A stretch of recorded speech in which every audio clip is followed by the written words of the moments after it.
Hello, mic test.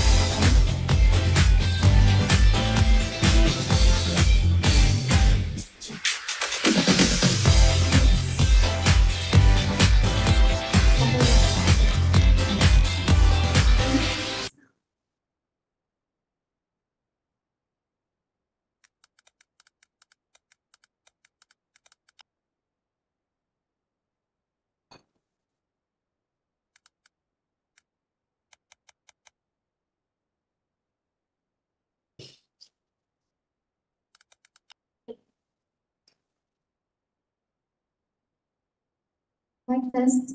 Mic test. Hello, hello. Okay. Hello, mic test.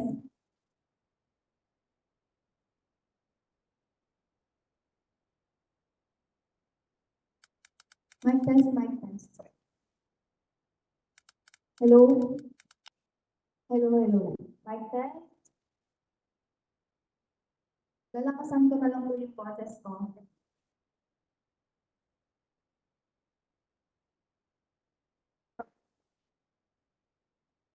Greetings of health and wellness to each and everyone who are present here today. We welcome you to our press conference, September 13, 2023, being held at Hilton Hotel Camarines Norte. We are also live on our DOH Bicol CHD Facebook page and via WebEx. To Dr. Jocelyn Morilia Iraola, Head Camarines Norte Provincial PDO Office, represented by Ms. Martha Carmen Bacuño, DFO4, to our resource speakers, Dr. Arnel E. Francisco, Head of the Provincial Health Office of Camarines Norte, represented by Dr. Raymond B. Luzaraga, SU Officer from the Provincial Epidemiology and Surveillance Unit, Dr. Mildred Pianes, Medical Officer 3 from the Infectious Disease Cluster, Ms. Alexa Albao, Pharmacist from the Strategic Management Health Facility Development Division, and Ms. Maite Denise Bobis, Health Program Officer from the Communications Management Unit, DOH Bicol CHD. Good morning. I would also like to acknowledge our guests and our media partners who gave us their time to attend our press conference for today. This is a big opportunity for us to be aware of the latest health events and activities of the DOH Bicol CHD, as well as the Camarines Norte Provincial Health Office. A discussion on the status and updates on the COVID-19 vaccination in Camarines Norte, Generics Awareness Month, Food and Waterborne Diseases, and our health events for the month of September will be discussed by our resource speakers. To start our program, may we have Ms. Martha Carmen Bacuño in view of the Regional Director, Dr. Ernie Rivera, for an opening message.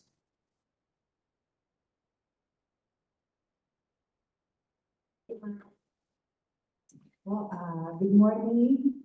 Hayaan niyo po akong basahin ang pagbati at mensahe ng aming Regional Director, si Dr. Erwin. Isang malusog at masigas ng araw sa ating mga media partners, Philippine Information Agency, Camarines Norte, at pinangungunahan si Rose D. Manlahi. Camarines Norte Provincial Health Office, na pinangungunahan ni Dr. Arnel E. Francisco, Camarines Norte Provincial DOH Office, na pinangungunahan ni Dr. Jocelyn Morilia at sa staff ng Department of Health, Bicol Center for Health Development. Salamat sa pagdalo sa press conference na ito. Ngayong araw, tatalakayin natin ang mga mahalaga at napapanahong health events sa ating rehiyon. Status at updates ng COVID-19 vaccination, food at waterborne diseases, Generics Awareness Month, at iba pang health events. Ayon sa datos sa DOH Bicol CHD, nasa 92.83% na ang coverage rate ng nababakunahan kontra COVID-19 sa buong Kapikolan upang maiwasan ang pagkakahawa at pagkalat ng COVID-19. Ang kagawaran, katuwang ang mga local government units at ibang stakeholders ay nagsasagawa ng mass bivalent COVID-19 vaccination bilang dagdag protection laban sa COVID-19 para sa mga target eligible population. Ito ay libre po at ligtas base sa pinag-aralan ng mga dalubhasang eksperto sa larangan ng medisina. Kaya hinihikayat namin ang lahat na magpapakuna ng bivalent COVID-19 vaccines upang maiwasan ang malubhang sintomas ng COVID-19. Sa kabilang dako, ang food and waterborne diseases o mga sakit na maaaring makuha sa pagkain at tubig na kontaminado ay umaabot na sa 404 na kaso mula Enero hanggang Agosto sa ating rehiyon. Ang pagtatae, pagsusuka, lagnat, pagkawala ng ganang kumain, at pananakit ng tiyan ay ilan sa mga sintomas na maaaring magpahina ng ating katawan. Magpakonsulta agad sa pinakamalapit na health facility kapag nakaranas o patuloy na nakakaranas ng mga ito. Mahalaga ang pag-iwas sa mga food and waterborne diseases sa pamamagitan ng pag-inom ng palinis ng tubig, tamang paghugas ng mga kamay at paghahanda ng pagkain at pagpapanatili ng kalinisan sa ating kapaligiran. Ngayong Setyembre ay selebrasyon ng Generics Awareness.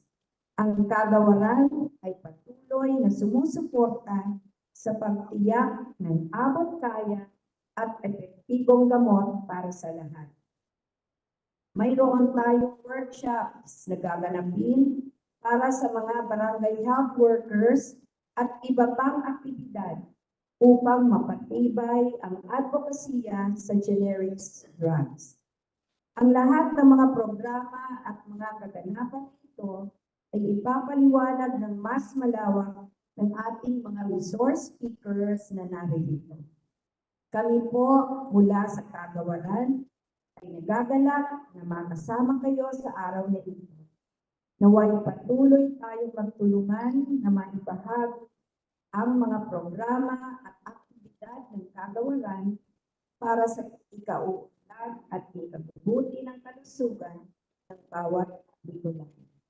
Diyos malhay na altaw sa inyong kapos. Ito po ang mensahe ng ating Regional Director, again, Dr.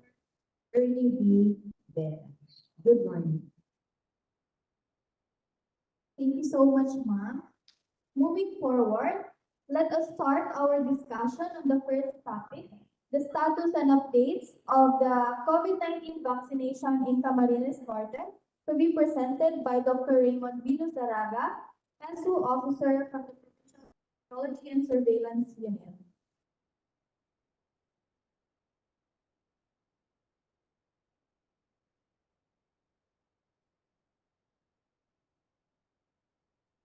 Hello. Hello, good morning po sa lahat.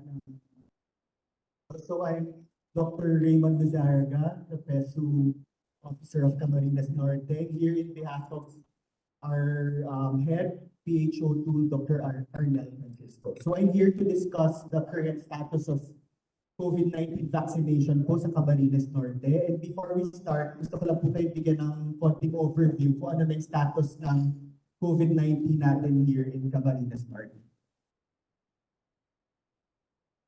Okay, next slide po. So at present po, we have only one active case of COVID-19 here sa Camarines Norte.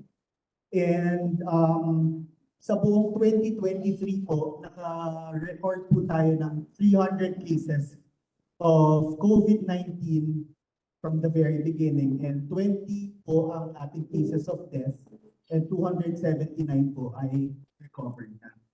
as compared to our previous years na alam naman natin na mas marami. So we have been seeing a decline of cases of COVID-19 here in our province, katulad po sa nationwide. Next slide po. Okay, so ano lang po ito, per municipality na cases, active cases. So yung active case po natin now is from Vinsons po.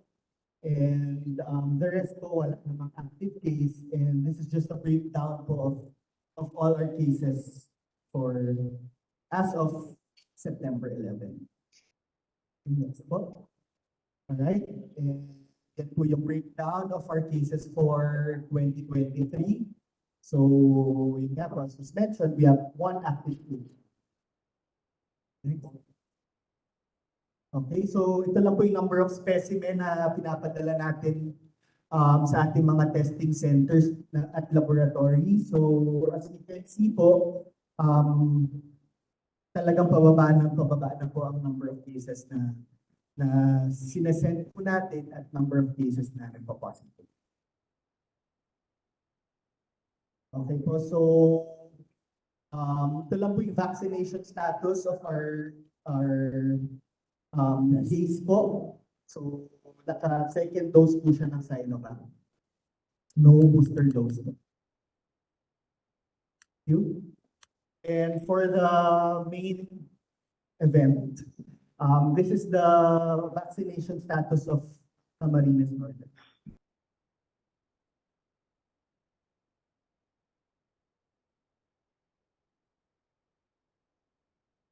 Right.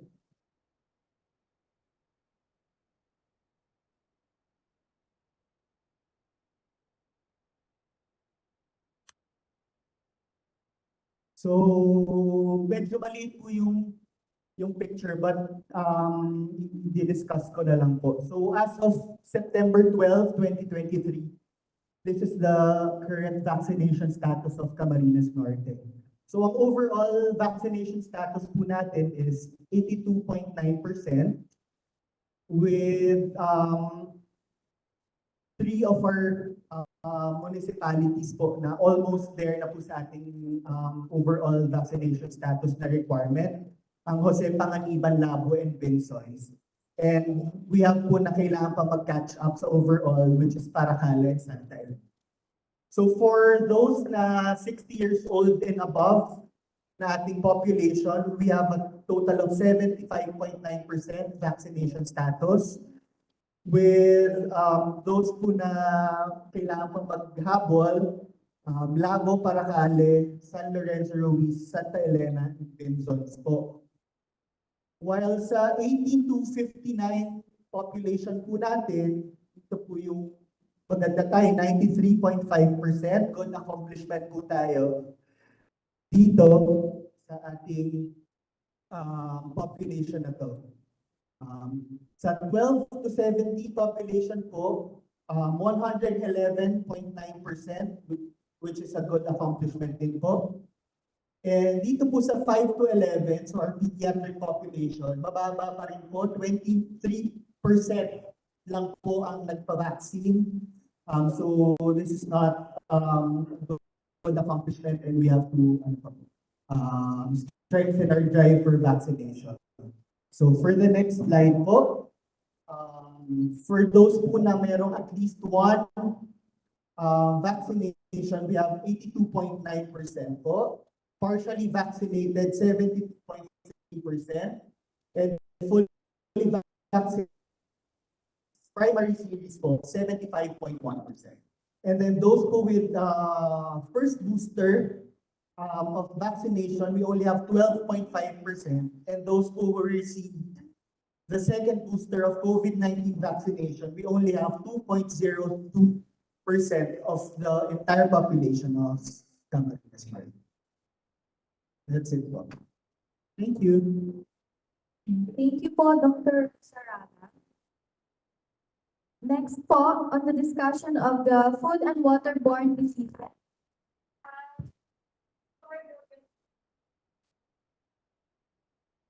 From the infectious disease cluster, DOH because morning po sa inyo lahat. So, I'll be presenting po yung mga food and waterborne diseases po natin na updates. So, first of all po, bago po present po yung natin, waterborne disease updates po natin, we'll define first po yung case definition po ng diarrhea.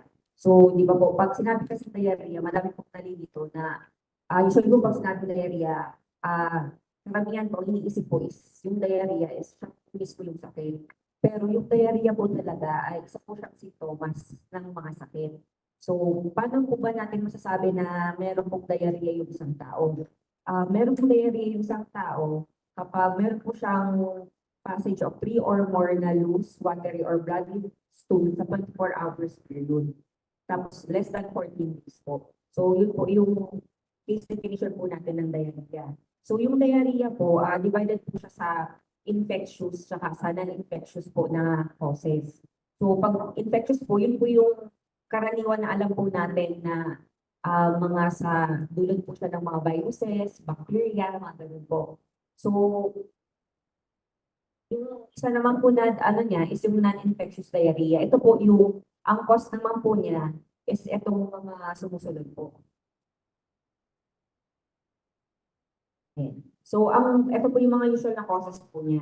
Yung mga gamot po natin, mga magnesium containing po na gamot nila na ano po na antacids. Yung antacids po, yun yung ginagamit po natin pag may hyperacidity po.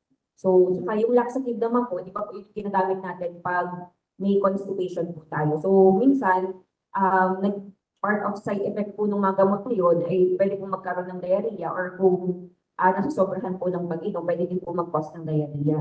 So, yung iba pa po na cause, ito pong fructose na makikita po sa mga prutas, pati na din sa mga soft drinks, tapos yung fiber po natin sa prutas at gulay. Ito naman po, kung lalo na po masasobrahan po yung pagkain po natin ng mga ganito.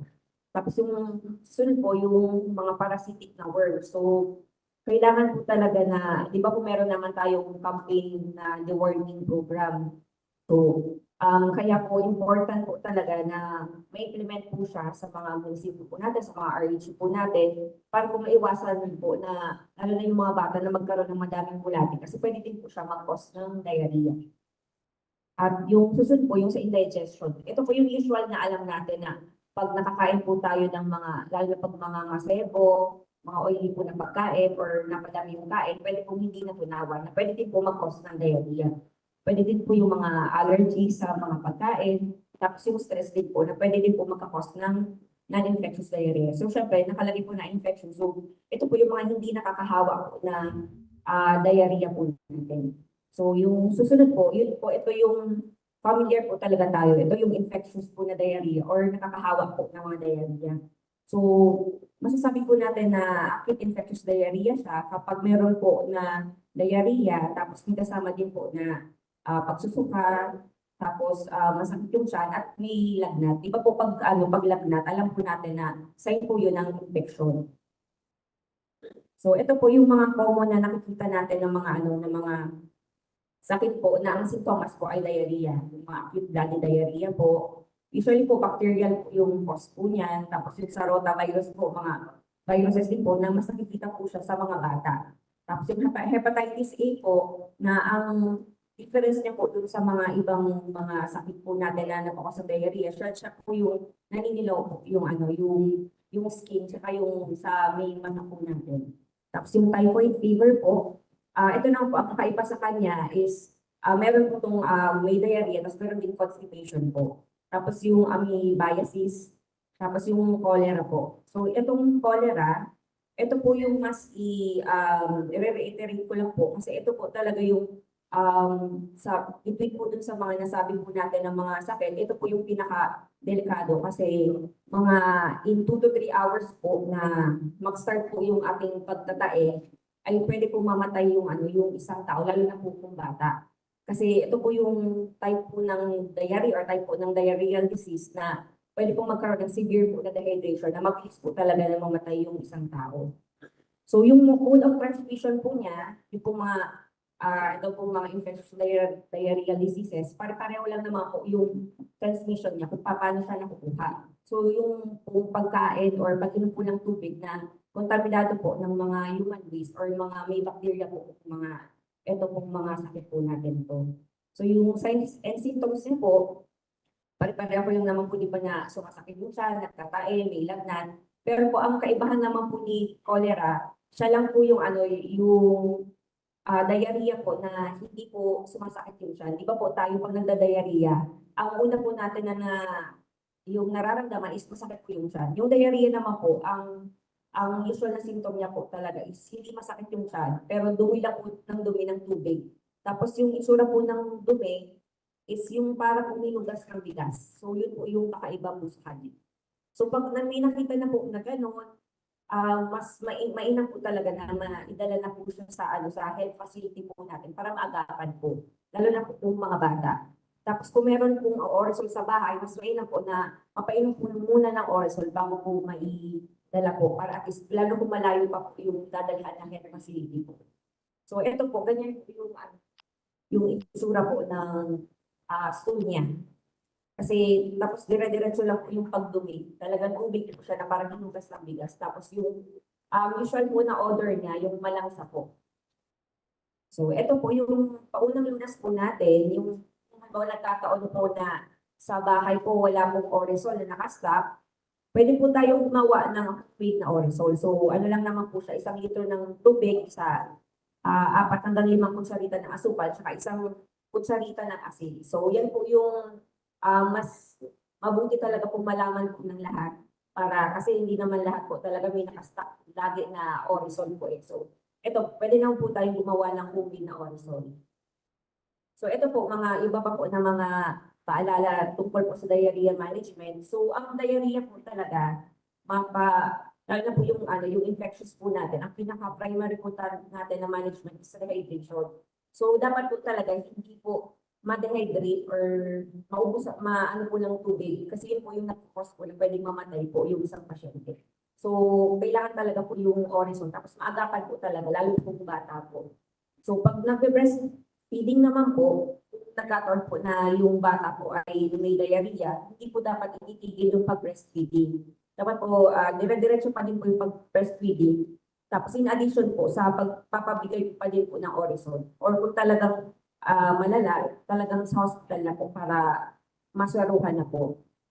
Tapos yung alam po natin dati, di ba po na may bran diet, yung banana, rice, apple, tea. Based po sa clinical practice guidelines po ng acute infectious diarrhea, hindi na po siya recommended. Kasi pag rini-restrict lang po natin na pag yung bata po or yung pasyente po ay ito lang yung kakainin pag may diarrhea, pwede po kasi mag-cause po siya ng malnutrition and lalo po hindi niya malabanan yung sakit kasi kumbaga limited lang po yung nutrients na nakakain niya. So, yung mga carbonated, sweetened, caffeinated sports drinks, hindi din po siya recommended as fluid replacement. Di ba po dati parang nauso siya na lalo pag bata bibigyan ng mga Gatorade o mga soft drinks, hindi po siya talaga dapat ganun. Kasi ang talagang fluid replacement po natin is si orisol or yung homemade orisol po. Kasi ito pong mga ano po na ito, mga sports drinks po na to, mga soft drinks is malakas po yung sugar content niya na mas lalo pa nga po pwedeng ma-trigger na lalong magkaroon din ng diarrhea. Yung orisol kasi tamang-tama po yung electrolytes niya. So yung mga Gatorade sports drinks or kahit anong mga ganun po, hindi po tama yung amount po ng electrolytes niya. Tapos yung last po, yung loperamide po, hindi din po siya recommended na painumin lalo na po sa mga bata. Mas maganda po na kung meron lalo kung infectious is mailabas niya talaga po yung bacteria. Pero dapat po may rehydration po talaga or may orisol. So ito po yung mga prevention and control po natin sa mga diarrheal diseases po natin. Pinakauna po na kailangan talaga is yung sa pagbibigay po ng safe and clean po na water. So kung halimbawa po hindi po tayo sigurado kung yung tubig talaga is safe siya, mas mainam po talaga na ipakuluan po yung pinakasimple na gawin po natin. So upon reaching na boiling point po, extend po for 3 or more minutes. Or kung meron po tayong mga water chlorination na tablets or granules, pwede din po siya gamitin. Tapos yung sa food natin, dapat keep food away from insects and rats by covering it. Tapos wash and cook food properly. Ito po kasi, di ba po, alam natin is fecal oral route po siya yung transmission po. So example po, halimbawa po ako, meron po akong halimbawa amoebiasis or yung may diarrhea po na sakit. Tapos po hindi po ako naputos ng kamay, tapos nag-prepare po ako ng pagkain. Pwede po yung mga kumain, is pwede po siya na magkaroon din po ng ganun na sakit. So, ganun po siya. Tapos pwede din po kasi na may ganun ka na po na sakit, pero wala pong sintomas, pero carrier ka na po. So, kailangan po talaga natin na yung sanitation po talaga and hand washing po. So, ito po yung pag-dispose ng human waste properly and yung paggamit po ng toilet properly and wash that with soap and water. Tapos, keep surroundings clean to prevent flies and other insects and rodents from breeding. Na pwede din po makakontaminate din po sa mga pagkain natin. Sa ibang bansa, meron na din po sila oral cholera vaccines po. So, ito po, yung sa safe water po natin, pwede po na gumamit po tayo ng aqua tabs or ito po mga chlorine granules po. Usually po sa mga rural health units po, city health offices, meron naman po tayong mga ganito na pinapamigay din po nila.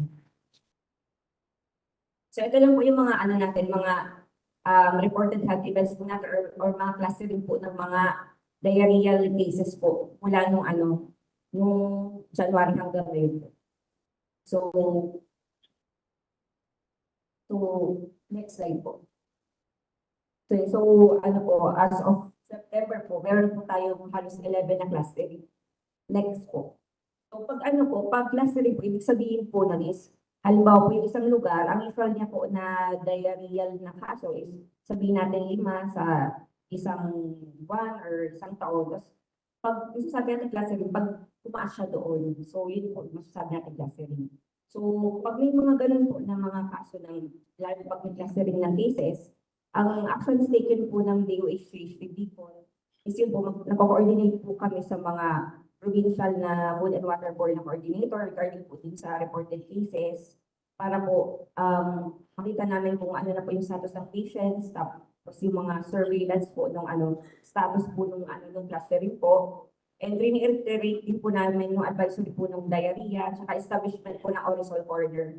Yung Orisol Corner po, yun po yung nasa mga health facilities po siya na dapat po nandun po para po pag may nagpa-check up po ng diarrhea ay mabigyan po siya ng unang dose po ng zinc sulfate saka ng Orisol, tapos mabigyan din po siya ng mga payo tungkol sa diarrhea, lalo na yung mga health workers na mga mothers po or caregivers po ng mga pasyente. Tapos yung number 3 po, reiterate po namin yung pagbigay po ng IEC or mga information education campaign on diarrhea, environmental sanitation sa lahat ng barangays po. Tapos yung status po ng allocated na medicines and commodities ay pina-follow up din po namin para po ma-ensure namin na talagang yung mga aquatabs green granules po is meron po stocks yung mga provinces and mga municipalities or cities po natin. Tapos reiterated yung paggamit po ng mga water purification commodities such as aquatabs and green granules sa lahat ng health facilities. And provision po ng technical assistance to the conduct of online meetings and monitoring basis to stakeholders, especially to areas with clustering of diarrhea cases. So, kumbaga, nagpo-provide kami ng technical assistance na lalo pag may clustering, halimbawa, sinecheck namin kung example, yung paano pag nila ng aquatabs or chlorine granules, kung tama ba yung alam nung sa mga barangay, mga ganun po. Tapos number 7 po, provision ng technical assistance to logistic support or pagbibigay po ng mga commodities, lalo na po sa mga areas na may clustering po ng diarrhea. So, ito po, yung ito lang po yung ipakita lang po namin yung sa latest po siya na food and waterborne diseases na advisory. So, yung advisory po na yan, parang guide po siya sa mga munisipyo natin, mga provinces, sa mga city, para kung ano po yung mga recommended na gagawin nila, lalo na po pag may mga clustering or para ma-prevent po natin yung clustering ng mga kaso. So yung mga recommendations po namin is yung mag-conduct po ng mga mass advocacy and IEC campaigns regarding po sa sanitation. Tapos yung remind din po namin sila, ina-encourage na mag-conduct ng mga food safety training sa food handlers. And i-activate po yung provincial, municipal, or city na epidemiology and surveillance unit para po mabilis po yung surveillance po ng mga food and waterborne diseases po natin. And strengthening po ng inspection ng food establishment for compliance to sanitation requirements para po ma-ensure na yung mga food handlers po talaga is kumbaga pasa talaga po nila kasi may mga laboratory tests po kasi na dapat na kumbaga negative po sila lahat doon bago po mabigyan po ng sanitation permit po yung isang establishment.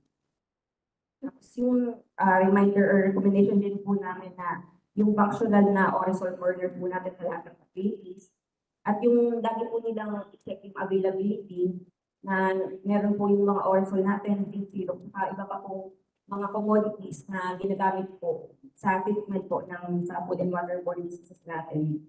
Tapos yung may clinical practice guidelines po tayo na kumbaga recommend namin na dapat po lahat ng facilities is gamitin po yun as guide po sa management po ng acute infectious diarrhea. And yung last po is to activate yung local drinking water quality monitoring committee para po ma-monitor yung water system and provide suitable intervention for the improvement ng water system. Kasi yun naman talaga po usually yung nagiging source po natin ng mga cases. Yung kung nakakontaminate po yung water system po. So, yun lang po. Maraming salamat.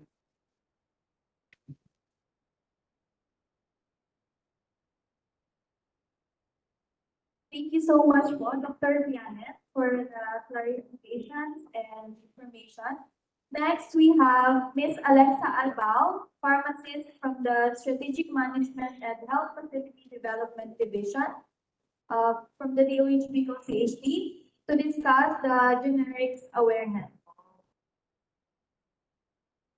Ayan, magandang umaga po sa ating lahat. No? So, I will be discussing a brief discussion regarding generics law.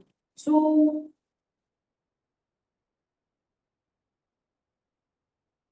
okay.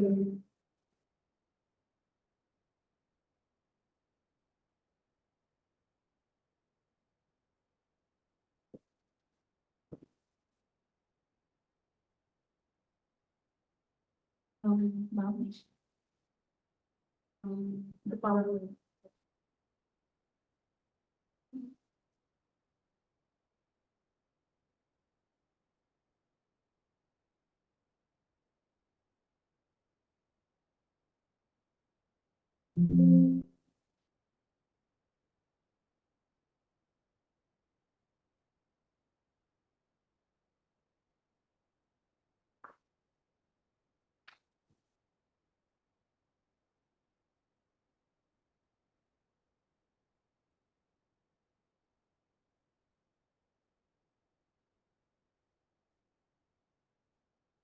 So, this month po kasi of September, we celebrate the Generics Awareness Month because last September 13, 1988, it was passed into a law.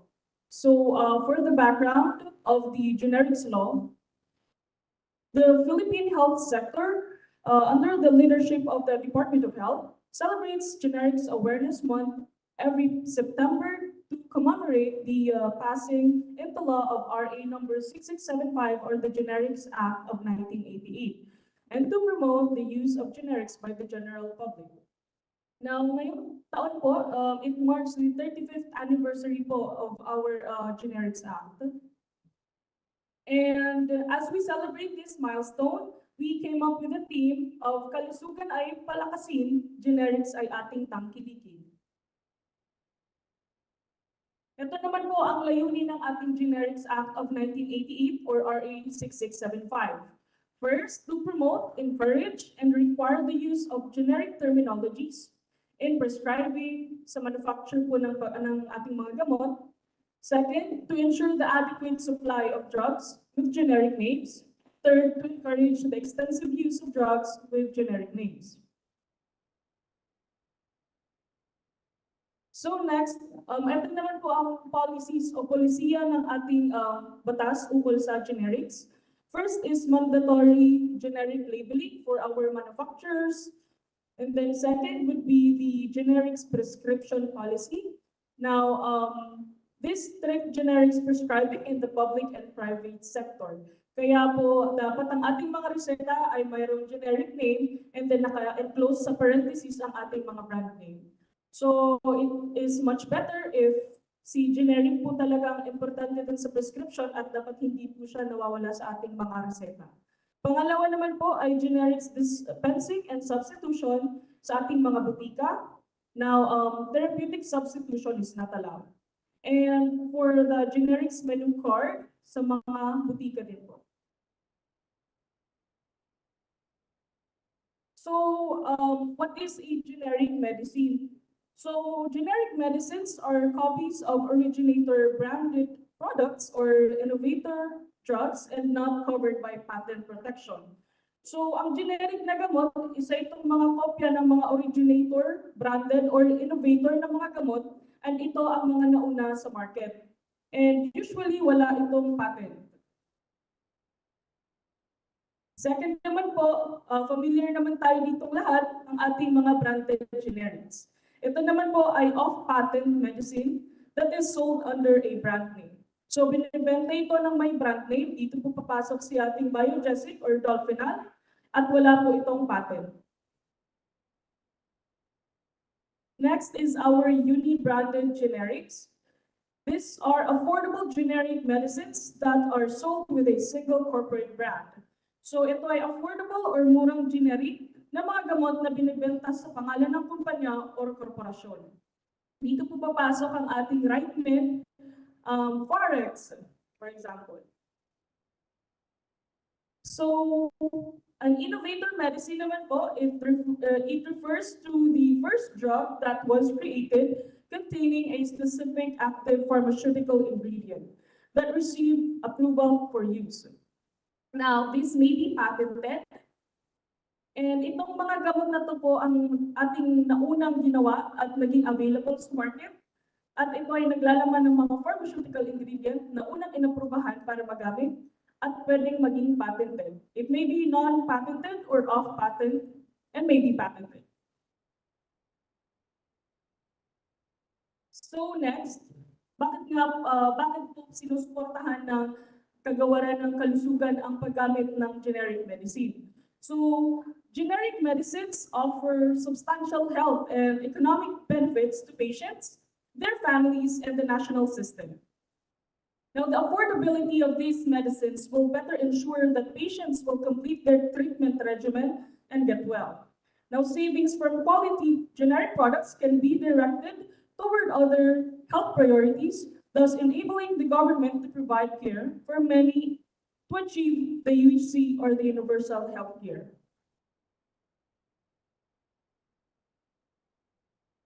Now, this was the statistics that was provided by the Department of Health Pharmaceutical Division. Annual report po ito last 2022. Now, the generics presence in the pharmaceutical market have been increasing. Over the years, in terms of value naman po, 41% were from the sale of the originator brands or the innovative products, and 54% of it from branded generics and 5% from unbranded generics. Now here, makikita po natin na ang local companies dominate at 71% versus 29% naman po of the multinational company share.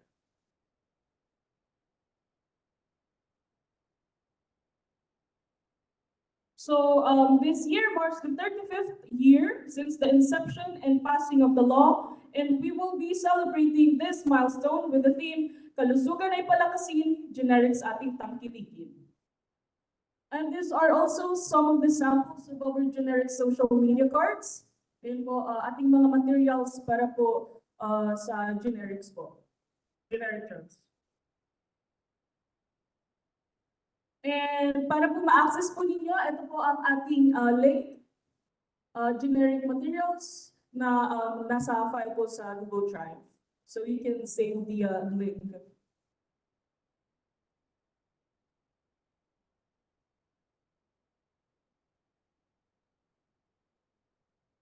Okay, so that ends my presentation. Maraming salamat po. Thank you so much po, Ms. Albao.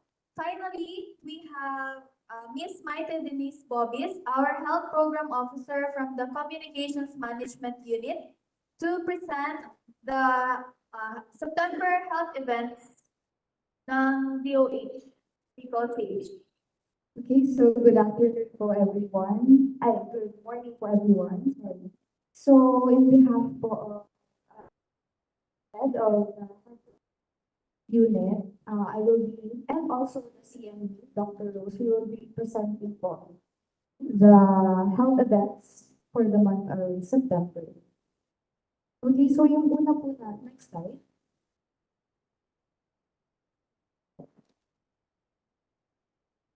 For our first health event is the Generics Awareness Month.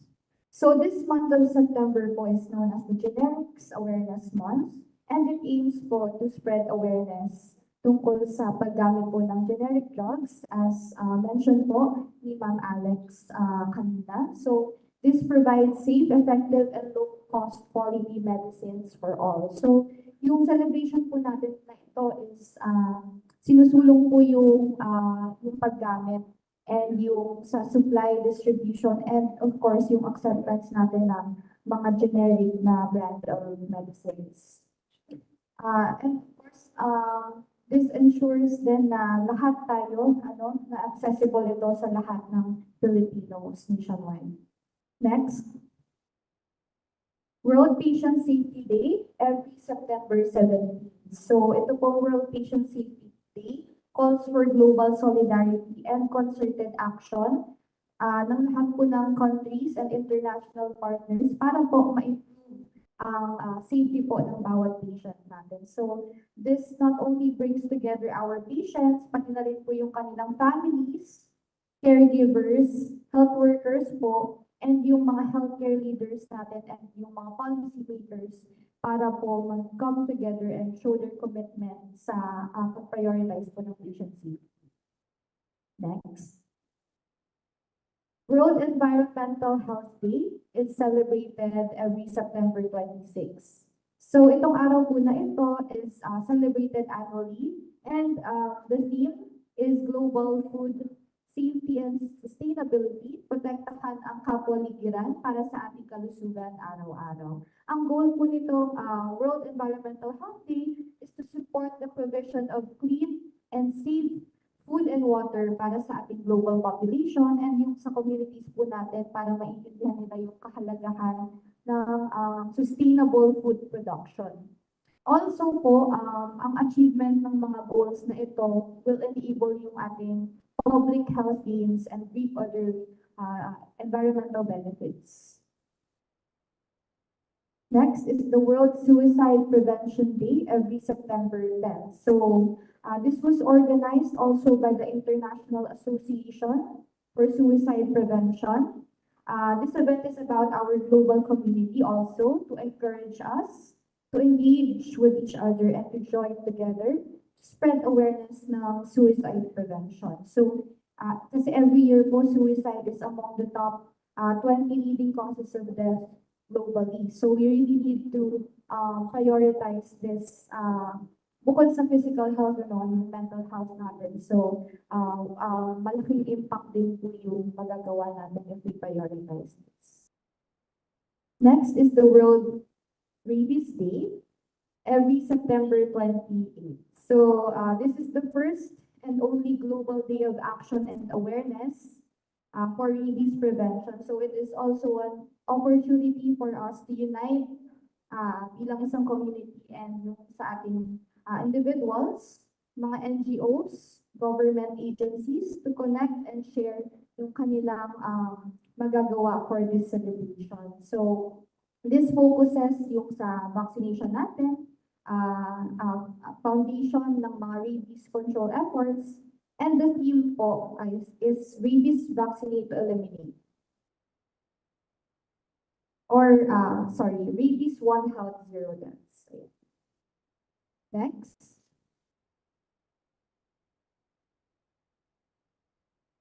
World Leukemia Awareness Month. Okay, every September din po yan, and it is being observed. Next po. Yan. World Leukemia Awareness Month po, every September din. So, according to the Department of Health, leukemia is the fourth cancer killer in the Philippines. So, Philippine Health Advisory's report po ay nirarank ang leukemia as the fifth in overall mortality, and fourth po siya na leading cause of death among Filipino males, and sixth din po siya among Filipino females. Next. World Contraception Day, which is celebrated every 26th of September. So this has been designated as the World Contraception Day para po mabigyan natin ng pansin yung rights ng ating mga couples, and of course yung mga magagawa nila sa family planning. So this is an important day po for individuals and couples to decide on how they should plan yung kanilang relationship, kanilang family. So kailangan po talaga that they are responsible on the number and spacing ng kanilang pinaplan na family. So this is also captured in the 2030 agenda ng Sustainable Development under Target 3.7, which aims po to ensure universal access to sexual and reproductive healthcare services, including family planning, information and education natin, and yung integration of reproductive health into national strategies and programs. Next. Prostate Cancer Awareness Month. So, prostate cancer is the most common non-skin cancer diagnosed in men, and second leading cause of cancer deaths in men after lung cancer. So, sineselebrate po natin ito para maging aware din ng ating public sa risk ng prostate cancer, and of course, mas maging aware pa sila kung paano nila ito maiiwasan. Next po, Obesity Prevention Week. First week of September po yan sineselebrate. And ito po ay nag-aim na mag-bring awareness po sa obesity bilang isang factor din po ng or yung obesity po natin na isang concern din po sa ating overall health, dahil ito po ay isang lifestyle-related condition. So, kailangan po din ma-bring attention natin ang communities to yung sa nutrition efforts natin para maiwasan natin yung obesity. So, next po. Yan, National Thyroid Cancer Awareness Week, 4th week of September. This encourages po yung ating mga individuals for experiencing signs and symptoms of thyroid disorder para po mag-seek sila ng medical attention. So, may theme po ito na Bridging Gaps in the Management of Thyroid Cancer CPG in Focus. Next. National Epilepsy Awareness Week, every first week of September. So, dito po, pinapakita ng epilepsy is one of the most common neurological conditions affecting people of all ages. And this is also synonymous with seizure disorders. Next po.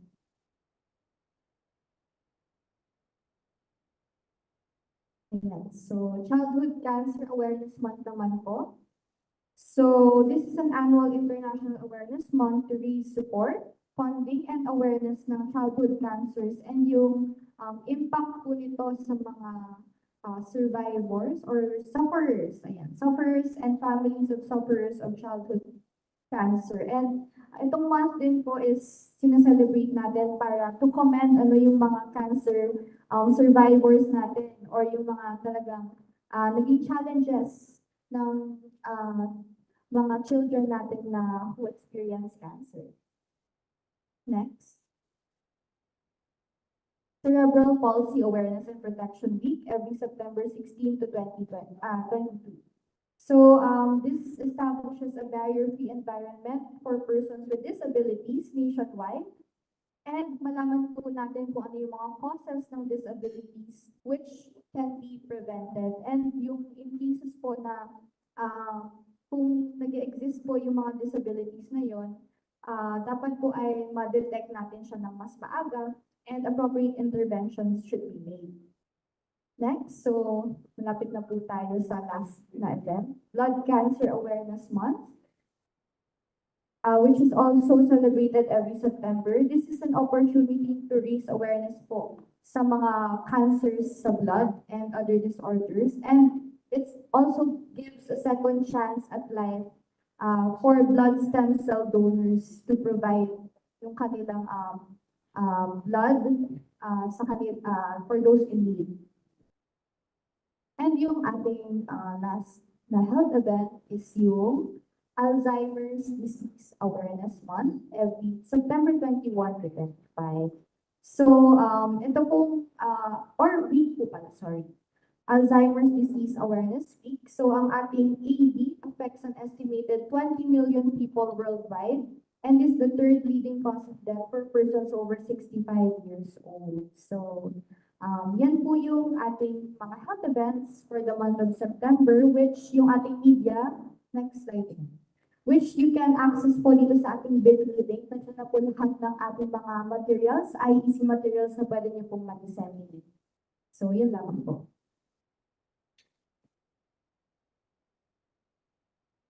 Thank you so much po, Ms. Maite, please. Now, moving on po to our open forum. May I remind everyone lang po to our media partners na we really appreciate po yung questions nyo, but as much as possible po, if we could limit it to one and a follow-up question lamang po para po ma-accommodate din po natin ang lahat. Also, meron din po tayo FB Live. Ini-encourage din po natin yung mga nanonood sa FB Live po natin if pwede din po kayo mag-raise po ng inyong questions para sa ating resource speakers, pati din po sa ating WebEx po. Meron din po tayo dyan. And may I also request po our media partners na bago po i-ask yung question is please state po yung name and then yung station po para po ma-recognize po natin kayong lahat. Thank you so much po. We can start na po. Sino po yung gustong sige po. Yes po, sir.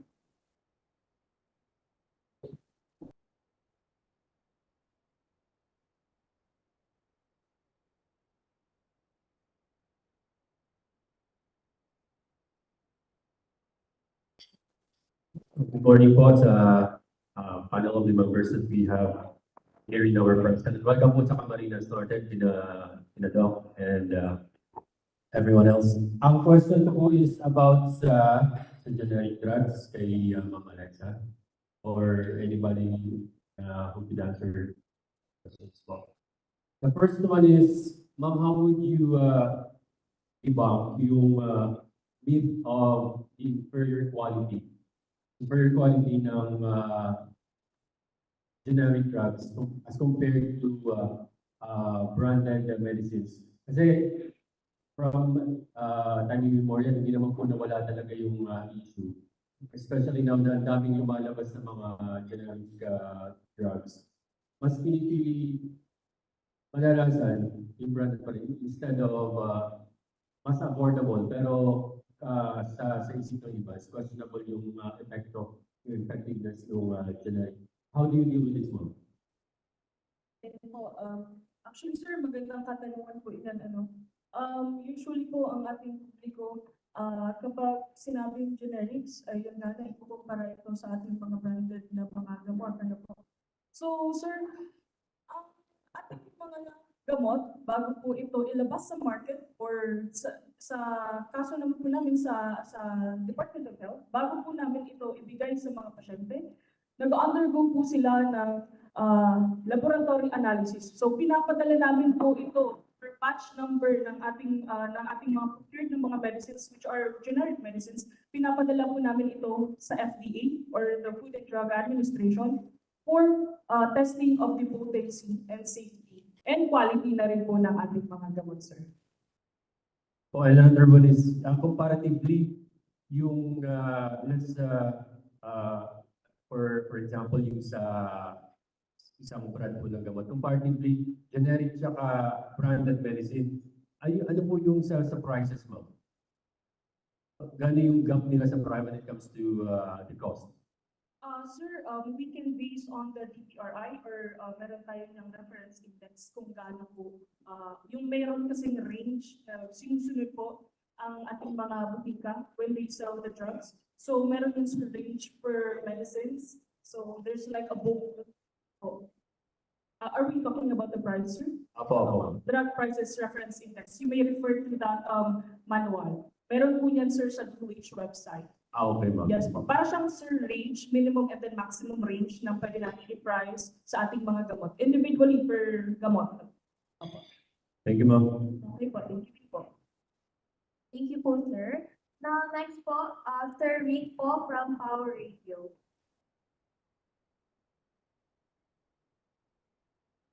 Good morning po, Ricky Pera from TCL News. Ngayon, nasa NBT News na pag-isinod before and Power Radio. Every 8 a.m. hanggang 9 p.m. So, ang tanong ko ay kay Alexa Albao. So, siya ay pharmacist, strategy. So, ang tanong ko po ay paano tayo nagpo-purchase ng mga gamot, especially tayong nasa DOH. Kasi yung masyadong vulgar sa national na yung gamot natin ay nasasayang. Right? At every year ay almost 7 billion pesos ang nasasayang na gamot through expiration. Paano ba tayo nagpo-purchase ng gamot, especially sa Bicol? Ano ba ay nakabase? Ano ba yung pinakamaraming karamdaman na gagamitin ng ating mga pasyente? Ano ba yung nire-resita ng doktor na meron tayo? Or ano ba talaga yung kailangan ng ating pasyente? Yung katulad ho, test. So marami tayo yan. Yun yung in-explain kanina, yung mga cancer. Sabi yung ang gamot yan, mamahalin. At hindi na-avail ng ating mga mahihirap na kababayan. Right? So, meron po tayo na pinupurchase para sa mga ganong karamdaman na kailangan natin ng mga, especially senior citizen. And yung mga mahirap nating kababayan na hindi nakaka-avail bumili ng mga gamot sa cancer, etc. So, meron ba tayo? At wala ba tayo na expired na gamot na nakatago taon-taon, nasasayang? Ito na sinasabi sa national news, almost 7 billion pesos yung purchase ng DOH na sayang. Ma'am, sana sa atin sa people, walang gano'n. Thank you po. Sir, sir, medyo marami yung tanong, sir. So, ano po, sir, yung ano po natin, no? Regarding po ba sa procurement, sir? Yes, ma'am. What is the basis? Paano tayo nagpo-purchase? Nakabase ba yan dun sa karamdaman o yung maraming karamdaman na kailangan natin may kababayan at hindi masasayang yung pinag-purchase natin gamot na pinapadala sa mga health center at sa mga government hospital? Kasi parang siyempre yung maraming order natin, purchase natin yung paracetamol, hindi naman masyadong kailangan. Nag-ibili naman yun sa mga sari-sari store, ma'am, 5 pesos lang, paracetamol ka na. Ang problema natin, ma'am, ay yung karamdaman na hindi kayang bighin, especially ng ating mga senior citizen at ng ating mga kababayan. Paano tayo nagbabase sa atin yung pinupurchase na gamot? Ang tayo bilang system. So, ano po, ano po sa Department of Health, regarding, sir, sa procurement, meron po kasi tayong tinatawag na morbidity method and consumption method. Ngayon, ito po yung nagiging basis kung ilan po ang ipuprocure ng ating kusina. Ano po? So, ang morbidity method, dito po papasok, sir, yung sinabi niyo po na nagpuprocure dahil sa pangangailangan paukol sa sakit. So, for example, dito po papasok kung ilan ang gaano ka-frequent, for example, gastritis, diarrhea. So ito po yung ginagamit nating mga formula, kasi may tinatawag tayong mga formula. So sa naman po, yung pangalawa na pong method of procurement, sir, is, the method of, yes, quantification for the procurement, sir, is what we call the consumption method. So before, sir, no, yun po yung ginagamit naming basis. So kukuha po tayo ng report sa mga RHU, and then kung ilan po yung nauubos nila per month, and then ikakalculate po natin kung ilan po yung kakailanganin nila plus yung buffer nilang stock para po sa next procurement method naman po. O kaya, for example, kailangan nila ng 6 months na supply, so mag-base po dun, sir, sa report na ibinibigay nila sa amin, sir. So ganun po, sir, yung two kinds na usually ginagamit for the procurement, sir. Follow-up, ma'am. Wala bang pag-expire tayong gamot? Sa UH, sa ating regional po, wala po. At sobrang maingat po tayo dyan, kasi sinisigurado po namin na kapag naipadala na po ang mga gamot na pinrocure or galing po ng central office, ay sinisigurado natin na ma-distribute agad sa ating mga provinces, sa ating mga RHUs. Kasi may iba nga po ng mga gamot na dinidiretso na po ng regional office sa ating mga RHUs. So yun, sir. When it comes to distribution, sir, wala naman tayong problema doon. Kasi kahit gaano po kalayo is nag-deliver naman po si regional office. Meron ba tayong gamot sa especially yung diabetes, yung papacheck up, pero alam natin na isa ito sa napakaraming karamdaman natin. Meron ba tayo sa diabetes sakit? High blood po. Tama po ba? Diabetes. Diabetes, yun ang mataas ang sugar. You may refer, sir, sa inyo pong mga RHU. Pwede po tayo magtanong doon ng ating mga medicines sa ating, kasi sila po yung usually na pinababaan namin ng gamot. Pero most of the time, sila po yung pinapadala namin. But technically po, pag nag-dispense po ng gamot, is sa RHUs po talaga. So when it comes to availability naman po ng ating mga gamot, pwede naman po tayong magtanong or pumunta sa pinakamalapit po nating mga health centers. Very good. Thank you po. Sige po, welcome po, sir. Thank you so much po, Sir Rick and Ma'am Alexa. Now for our next question po, we have Ma'am Mika from Regional Crown. So, good morning po. My question po ay para kay Dr. Ted Llanes and maybe please po. Ang question ko po ay umiikot sa contamination.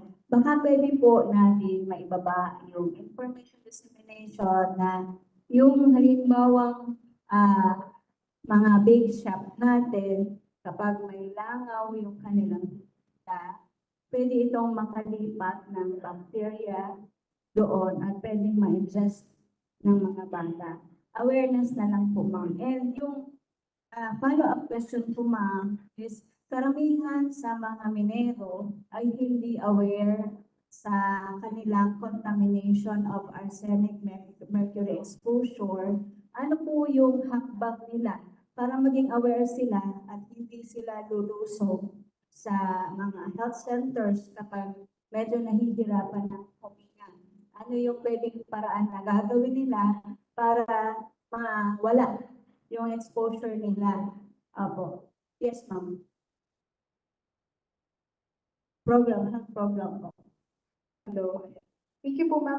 Pwede po pa-repeat po ng first question, Rachel? Yung sa contamination po tayo yung first question po is cited by example. Yung halimbawa po, may nagtitinda or bake shop. Karamihan kasi napansin ko sa bake shop, may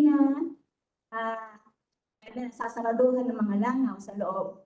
So, ang ginagawa nila, pinapagpag lang nila yung langaw, pero yung ginapuan ng langaw, hindi naman inaalis. So, yung contamination, yung bacteria nandun sa tinapay. So, ano po yung awareness? And pakidagdag na rin po, ma'am, na para hindi dadalhin yung bata na dehydrated na, ano yung araw, halimbawa ng taid po, excuse me sa kumakain, age ka, 0 to 6 years old, 1 day lang na may diarrhea, dalhin na sa ganito para maging aware po sila kasi karamihan pinaghihintay pa na dadalhin mo na sa albularyo, dadalhin mo na sa kung saan-saan bago dadalhin sa health center. Ayun po, ma'am. Yung pong first question niyo po kasi, ano naman po siya, captured naman po siya, ma'am, ng sa mga rural health units po natin, saka mga city health offices. Kasi every year po talaga, lahat naman po sila is nagkakandak po ng food safety training na mga seminars po. So yung pong sinasabi niyo na yung langaw, dumabo, mga ganyan po, yun po is kasama na po siya sa mga lectures po, na papatraining po tayo ng mga food handlers po. So, inform naman po sila na may ganun po tayong risk and kailangan talaga maging malinis po yung pag-prepare ng mga pagkain. And pangalawa po, na-ensure din naman po yung kalinisan na yun kasi every year po, meron naman po tayo na pagbibigay po diba ng sanitation permit. So, bago naman po nagbibigay ng sanitation permit yung isang RHU or CHO, ano po sila na yung mga food handlers po is ino-orient. Pangalawa po is parang may mga laboratory po test po na pinapagawa. Example po, yung sa sputum po natin, nagbibigay po, fecalysis po natin, nagbibigay po para po ma-check na wala po silang mga sakit po and safe po sila na mag-handle ng pagkain. And usually nga po nagbibigay din po ng mga deworming na tablets po yung mga ano po natin, mga RSI po natin sa mga food handlers po para po ma-ensure din na walang bulate. Kasi yun nga po, ang bulate pwede din naman po, pasensya sa makain.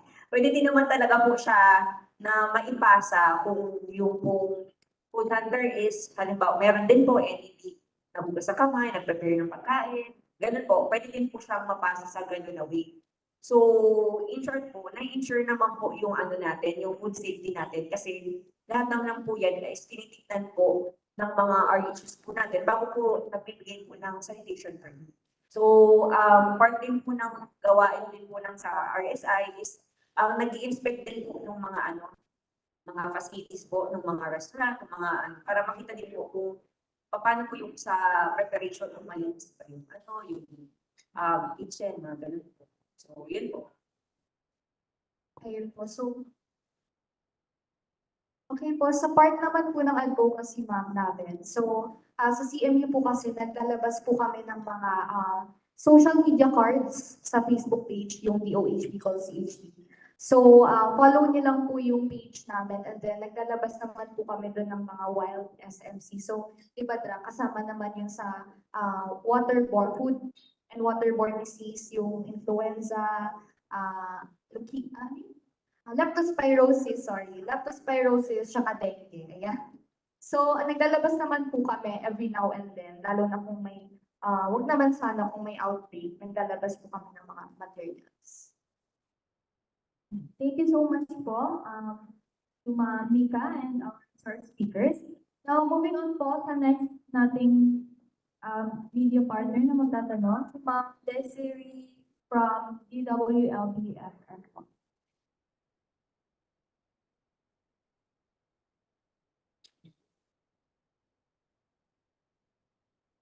Ayan, good morning po sa inyong lahat. This is Desiree Onahera po from DWLBFM Labo. So may question lang po ako kay Miss Denise Bobis.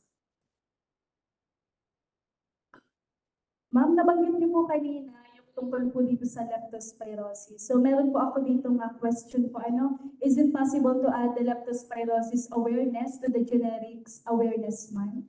Since wala po ma'am dun sa PowerPoint presentation po, is it possible po na i-add po itong leptospirosis awareness week or month?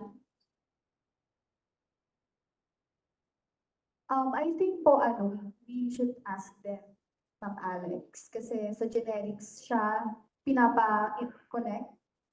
If we can relate that to generics. Celebration.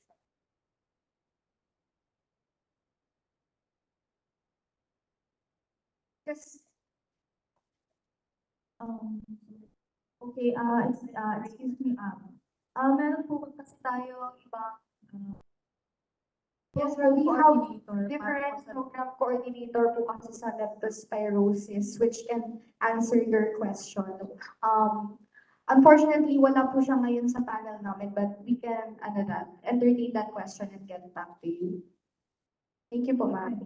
To add, ma'am, kasi yung sa question mo po, if we can add it to the generics awareness, yun po, currently wala po yung in charge, but we have different health event po focused on leptospirosis din po. So yun po. Thank you, ma'am. For our next question po, mula po ito sa ating WebEx po. From Ma'am Melissa Manzanilla from CARE 104.3 The Way FM. Regarding po ito sa food and waterborne diseases. Ngayon po, ang mga food stall ay nag-o-offer ng mas murang mga panindang ulam at iba pang pagkain which could be one of the causes ng food and waterborne diseases. Paano po makakatulong ang DOH para ma-ensure na safe ang mga pagkain ito na napaka-accessible sa mga consumers natin?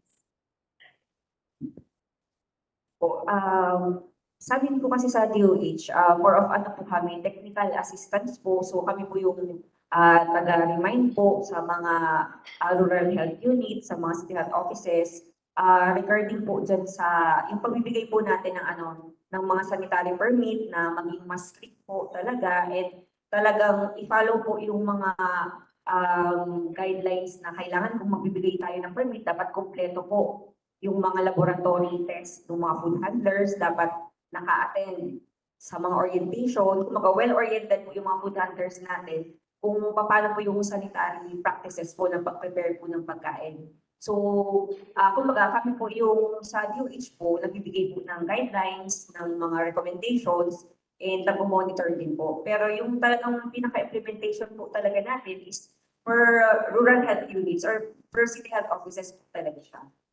So, yun po. Pero, kumbaga, in-ensure naman po talaga na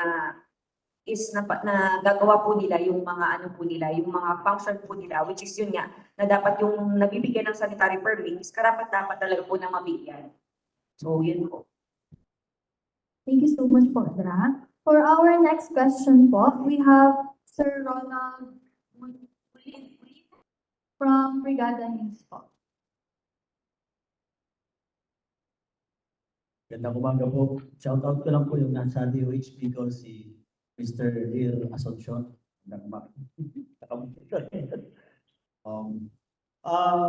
With the indulgence for panelists, medyo release lang po ako ng konti. Napaka-importante lang din po kasi na makakuha kami ng kasagutan. Pero ito po ay regarding pa rin sa COVID.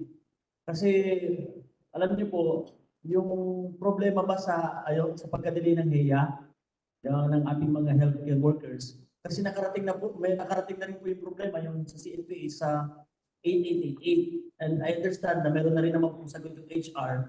Ang tanong ko lang po ay simple lang, meron pa po ba talagang pondo ang DOH para sa HEA ng ating mga empleyado para once and for all, alam din nila kung sila iaasa or wala na talaga or next year na. So yun po.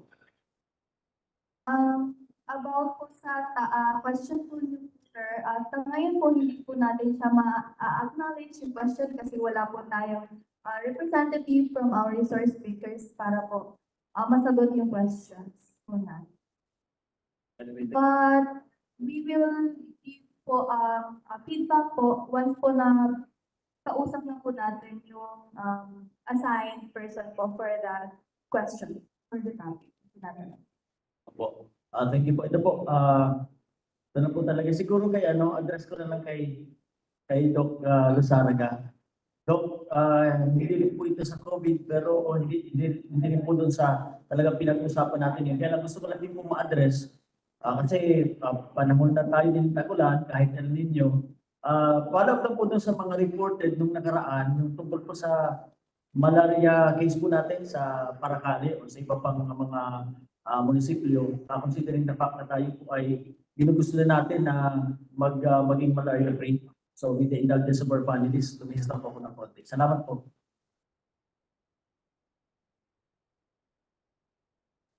Can you please repeat po yung question po?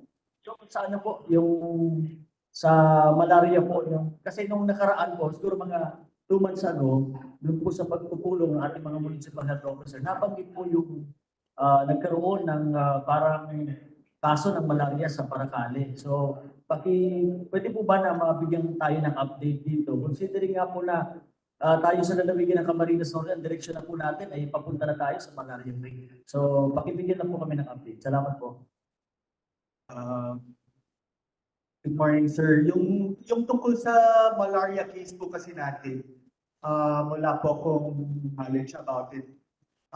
Kasi ang alam ko po, yung sa Paracale na sinasabi, isang case po ba yan? O maraming cases?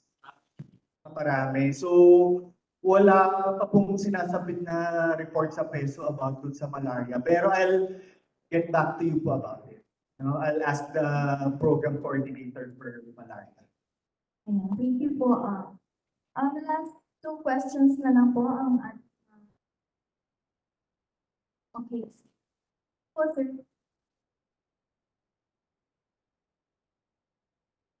Inaaga po sa labas. Jason San Fernando po, JB Regional TV. Last year po kasi, siguro address kay Ma'am Mildred. Last year po kasi, na-cover namin yung ginawa po ng RHU Basud tungkol po ito sa open defecation. Yung campaign po nila para lahat po ng household ay meron na talagang sariling mga palikuran. Doon po kasi sa munisipyo lang, pero alamin po namin ano po yung pangkalahatan po na ginagawa natin. Kasi isa po ito dun sa mga pangunahin din na naging cause ng sakit talaga. Ano po, napupunta sa iniinom na tubig. At given din naman po na sa buong Camarines Norte po, problema po talaga natin yung malinis na pinagkukuhanan ng inuming tubig. So, bali dalawa po itong aking katanungan patungkol po dun sa open defecation, pati na rin po yung mga campaign po natin para naman po maging aware yung ating mga kababayan pagdating po doon sa mga peligrong maaaring may dulot po ng pagkuha ng inuming tubig doon sa mga hindi talaga dapat pagkuhanan.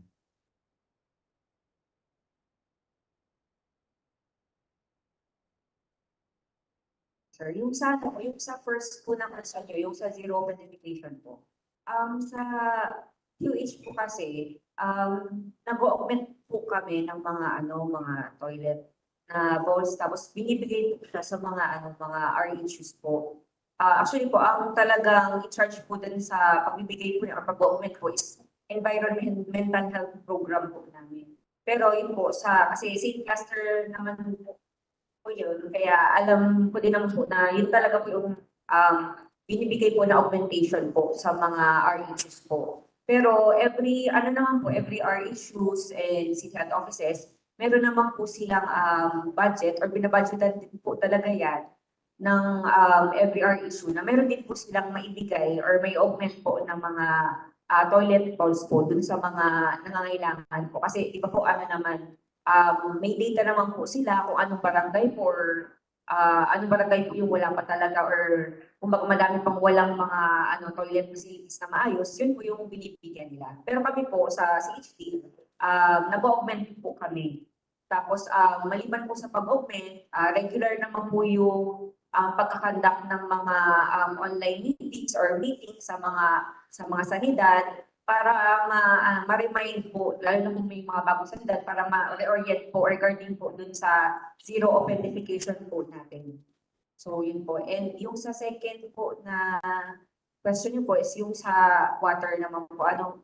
Yung sa water po kasi, meron po tayong tinatawag na yung technical na water quality monitoring committee. So, yun po is ini-encourage po ng DOH na every munisipyo po, every LGUs po, is meron po tayo na ganun. Kasi pag meron po tayong local water quality monitoring committee, dun po kasi napag-uusapan ng LGU kung paano nila ma-improve yung water system nila. Lalong-lalo na nagkataon may mga kaso na, at dun po yung ma-improve po doon. Kumbaga, sa DOH, kami po yung kumbaga, recommend na talagang meron po na ganun. So, pag nag-i-inspect po kami, yan sa infectious disease po namin na cluster, yun po yung isa sa mga titignan po namin na LGU po is meron po ganun. Tapos, ang pwede din po namin na maitulong po dun sa pagkakaroon po ng safe water is yung pong pagbibigay po ng mga augmentation po ng mga chlorine granules din po, mga aqua tabs, na ino-augment din po sa mga RHs, sa mga city health offices at mga provincial health offices po. Kumbaga, para ma-ensure talaga po na malinis po yung yung tubig din po. So, yun po, na sagot po ba yun?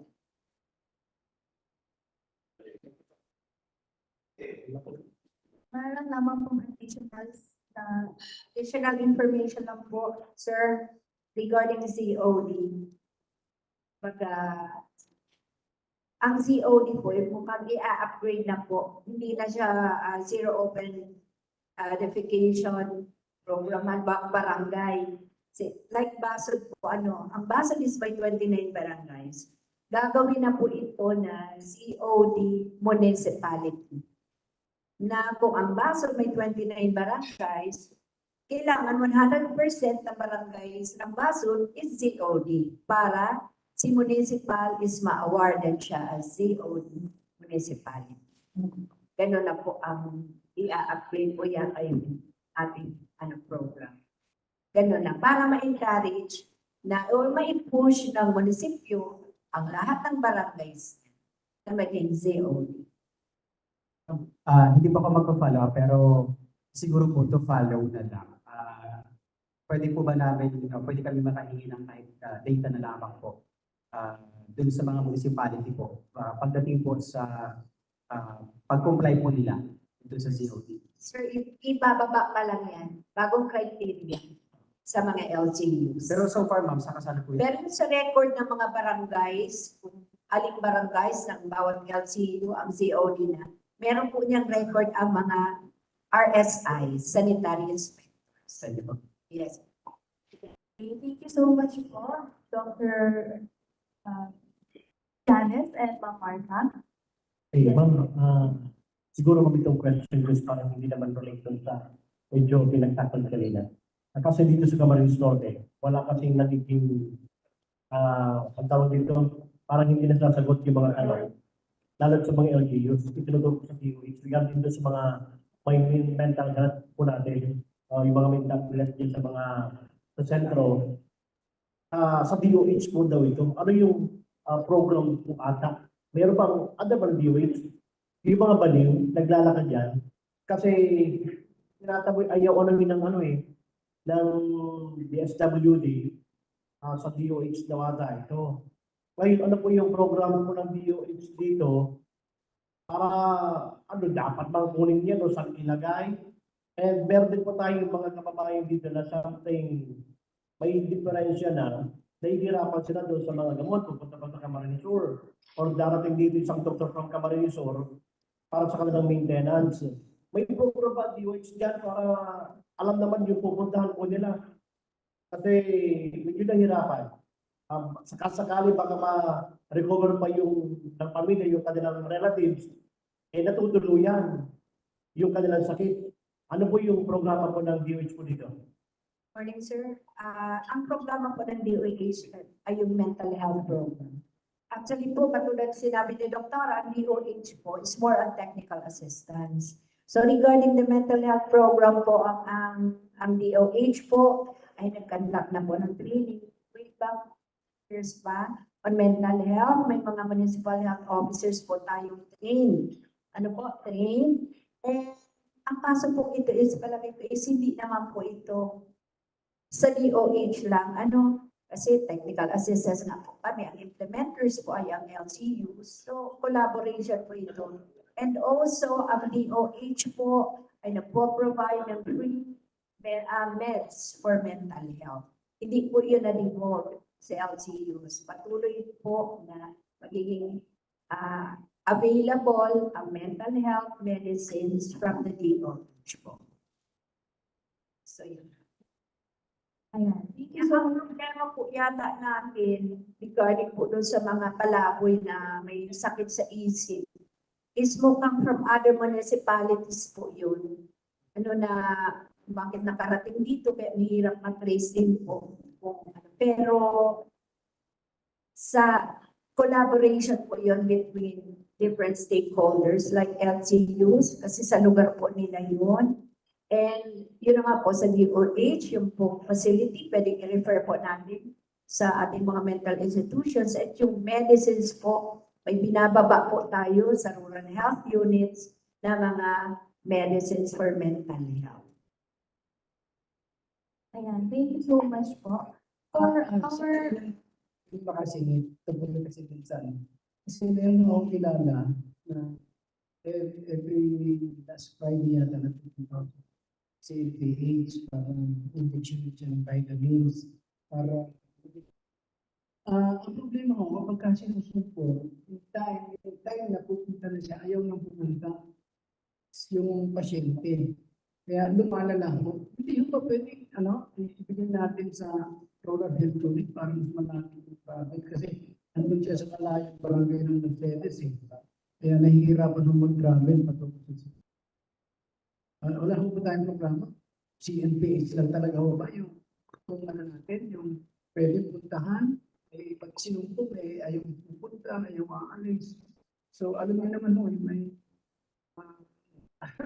may diferensya, yung sumpong, gusto niya, pag ayaw. Kaya dala ko lumalala eh. So ang layo ng pupuntahan nila. Isang mahirap ng ipag-pupunta. Regarding po dun sa mental health program ng Camarines Norte, meron po tayong OPD ng mental health na available every day. Si Dr.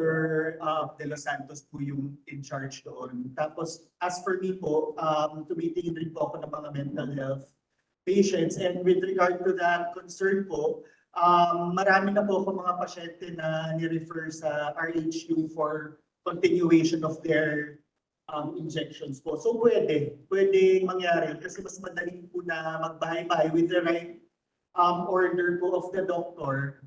And kung confident po yung nurse to give the injection kasi hindi naman siya complicated, pwede po mangyari yun. So if ever po you have any patients po na kailangan puntahan, you can coordinate po with the mental health clinic po of CNDH, and then we can coordinate po with the RHUs kung paano gagawin po yun. Pero in case po yun sa mga nagwawala na patient na kailangan dalhin na to an institution, more of ang ano po niya na yung LGU, kung paano mapunta sa facility, pero yung pag-transfer po is hindi po sa PHO or sa CNPH po.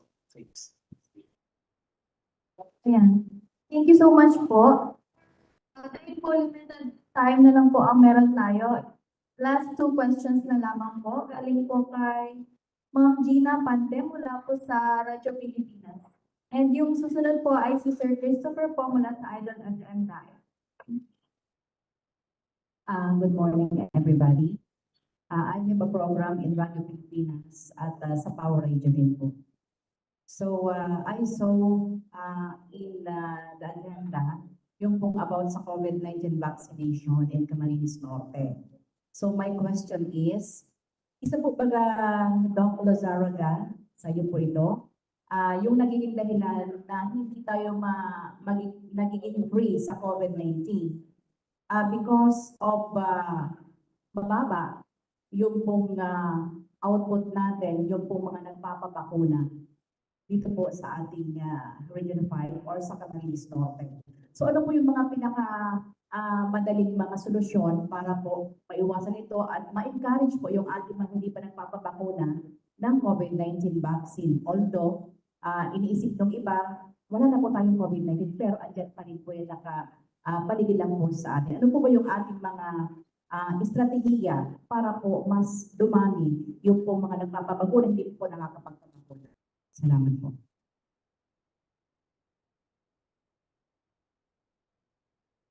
Thank you po. So, for that po, kailangan sigurong linawin muna natin kung ano ba yung mga dahilan kung bakit mababa po ang vaccination status. Or hindi naman natin masasabi kasi mababa, pero hindi na umaakyat, hindi na nag-progress. Ano?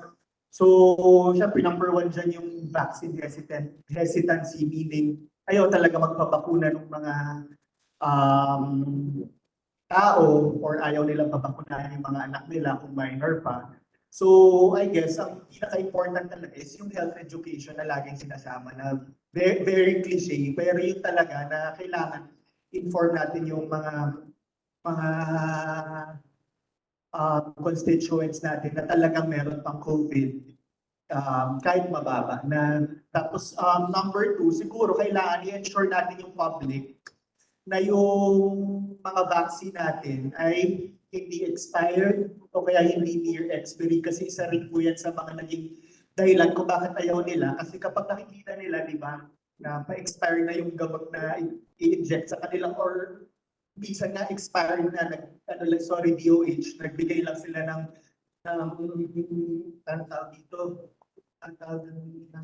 para kumaba yung nung vaccine, di ba? Extension. So, hindi nakaka-encourage po yun, syempre, na magpa-vaccine. Tapos yung available vaccines din natin na brand, di ba? So, siguro mas maganda na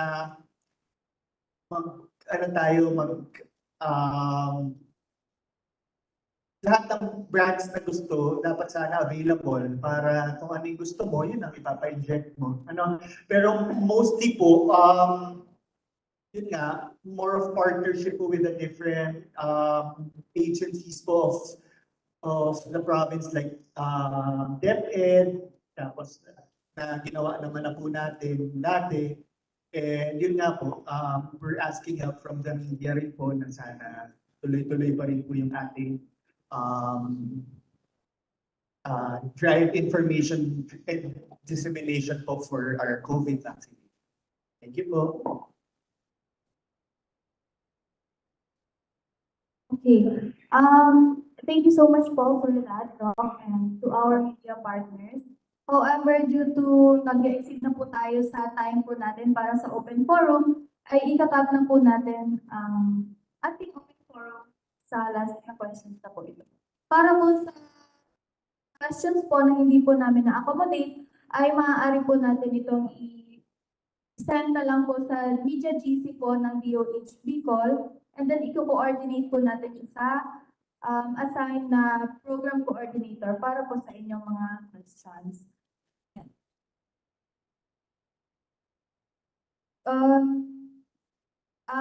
We hope po na yung mga questions po na ibinigay po ninyo ay na-acknowledge or nasagot naman po ng maayos ng ating resource speakers.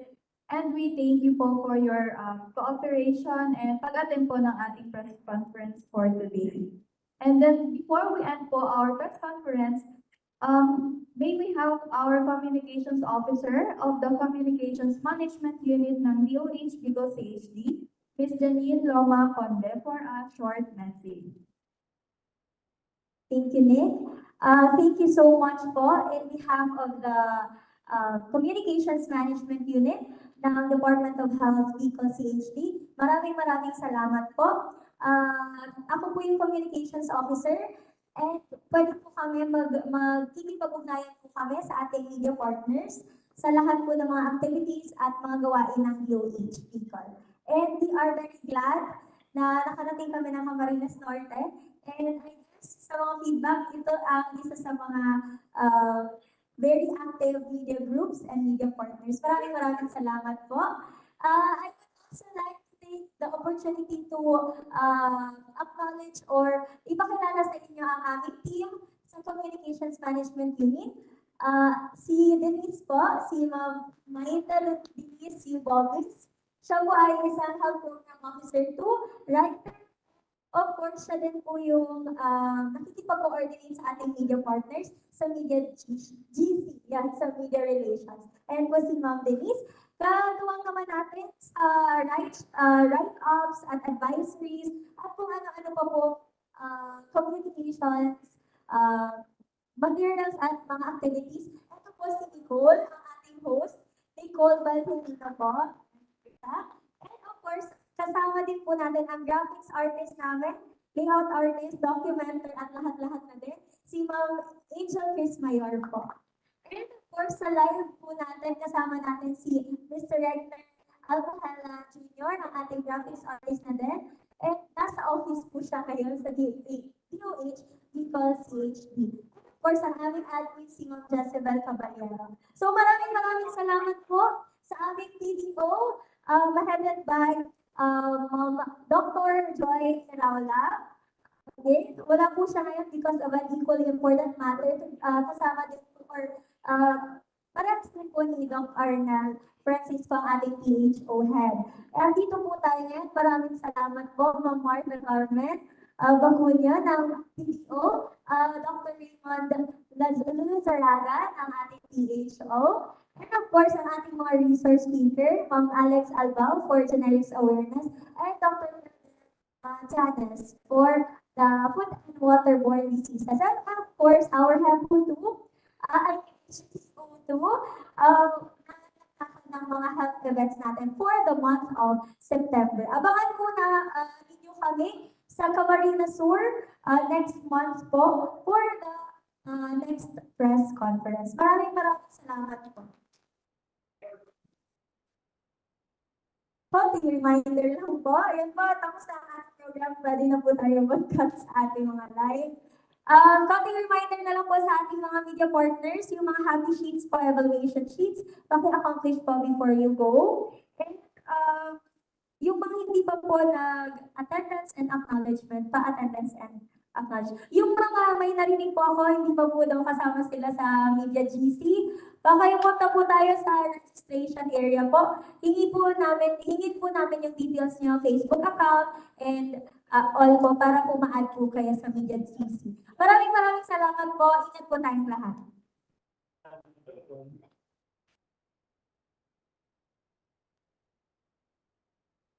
Lord, sa barangay po.